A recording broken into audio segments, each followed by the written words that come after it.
আসসালামু আলাইকুম। বাংলাদেশের সব মাজার বা দরবারে হিন্দু ধর্মাবলম্বীরা ভক্তি শহরে গেলেও মহসিন আউলিয়ার মাজার বা দরবারে হিন্দুদের নিয়মিত যাবার ঘটনার বিষয়ে তাৎপর্য রয়েছে। কথিত আছে, ওনাকে ওই জিউরি এলাকায় প্রথম আবিষ্কার করেছিলেন হিন্দু সম্প্রদায়ের লোকেরা। উনি ছদ্মবেশে ছিলেন। আধ্যাত্মিক সাধক হিসেবে ওনাকে প্রথম হিন্দু সম্প্রদায়ের লোকেরা আবিষ্কার করে এবং একটা ঘর বা আশ্রয় তৈরি করে দিয়েছিলেন। ওনার প্রথম গ্রাম ছিল এক দরিদ্র হিন্দু রাখাল বালকের মুখের হতা ফোটানো। ওই রাখাল বালক বোবা বধূ ছিলেন।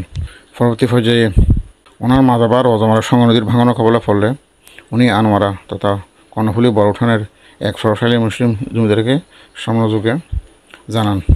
কিন্তু এই মুসলিম জমিদার ওনার সামনেকে গুরুত্ব না দেওয়ায় উনি একই সামনে আরও কিছু ব্যক্তিকে দেখালে বা আরও কিছু ব্যক্তি ওই সামনে দেখলে ওনারা সবাই সম্মিলিতভাবে সঙ্গ নদীর ওই ভাঙন কবলিত স্থানে গিয়ে দেখেন ওনার সামনে যেভাবে দেখেছেন সেভাবে ওনার মাথায় একটা পাথরের উপর ওনার কফিন মুবারক বাসমান অবস্থা রয়েছে। ওনারা সম্মিলিতভাবে অতি ভক্তি সহকারে বর্তমান স্থানেই পুনরায় ওনাকে দাফন করেন। কথিত আছে, হিন্দু সমুদায়ের লোকেরা ওনার প্রথম দাফনের সময় এবং পরবর্তী পর্যায়ে মাজার হস্তান্তরের সময় ব্যাপক সাহায্য সহযোগিতা করেছিল। কারণ শত শত বছর পূর্বে ওই জিরো এলাকা হিন্দু দূষিত এলাকা ছিল। এরপর থেকে শত শত বছর যাবৎ ওনার মাজার বাজার ঠিক মাথার পর কোনো কংক্রিটের ছাদ কেউ দিতে পারে না। বিশেষ হিন্দু সম্প্রদায়ের লোকেরা অতি ভক্তি ও পবিত্রতা সহকারে এই ছাদটা সন দিয়ে তৈরি করে দেয়। এখানেও গ্রামগঞ্জে বা দুর্গম এলাকায় সনের ছাউনির বাড়িঘর দেখতে পাওয়া যায়। এই রীতি ওনার মাজারে শত শত বছর যাবৎ প্রচলিত রয়েছে।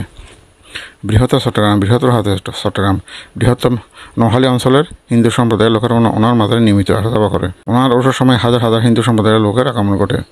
এই সময় হিন্দুদের তথ্যপ্রদানে আলাদা তবলিগের ব্যবস্থা করা হয়।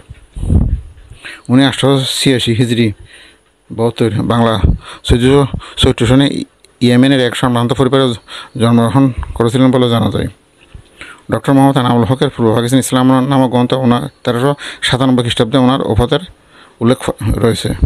চট্টগ্রামে যে বারা আউলিয়ার আগমন ঘটেছিল উনি তাদের অন্যতম সরদার ছিলেন। চট্টগ্রাম শহরের সেরাগি পাহাড়ে যিনি সেরাক বা প্রদীপ জ্বালিয়ে চট্টগ্রামকে আবাদ করেছেন সেই বদরশাহ ওনার মামা ছিলেন। সেই বদরশাহের সাথে উনি সমুদ্রের পথে চট্টগ্রাম আগমন করেছিলেন।